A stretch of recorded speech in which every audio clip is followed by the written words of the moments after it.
பேரவைத் தலைவர் அவர்களே, கடந்த நவம்பர் மாதம் 30ஆம் தேதி பெண்கள் என்று சொல்லக்கூடிய அந்த புயலானது புதுவையிலே நிலை கொண்டு மிக அதிகமான அளவிற்கு மழையை பொழிந்திருக்கின்றது என்று சொல்ல வேண்டும். ஒரு நாள் முழுவதும் அந்த புயலானது அங்கேயே நிலை கொண்டு ஏறக்குறைய 50 சென்டிமீட்டர் அளவிற்கு மழையை பொழிந்திருக்கின்றது. இதன் காரணமாக புதுவை பகுதி முழுமையாக பாதிக்கப்பட்டிருக்கின்றது. அது மட்டுமல்ல, அங்கு மின்சாரமே இல்லை என்று சொல்ல வேண்டும். அதோடு மட்டுமல்லாமல் குடிப்பதற்கு தண்ணீர் இல்லை.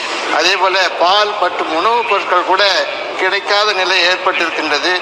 பாதிக்கப்பட்ட மக்களுக்கு உடனடியாக உணவுப் பொருட்களை தர வேண்டும். பாதிக்கப்பட்ட மக்களுக்கு உண்டான அனைத்து வசதிகளையும் செய்ய வேண்டும். அதே போல சங்கராபரணி ஆறு, தென்பெண்ணை ஆறு என்று சொல்லக்கூடிய பகுதியில் இருக்கக்கூடிய மக்கள் எல்லாம் பாதிக்கப்பட்டிருக்கின்றார்கள்.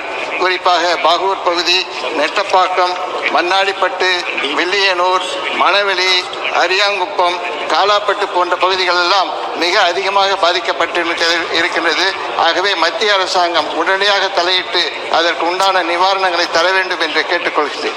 தேங்க்யூ.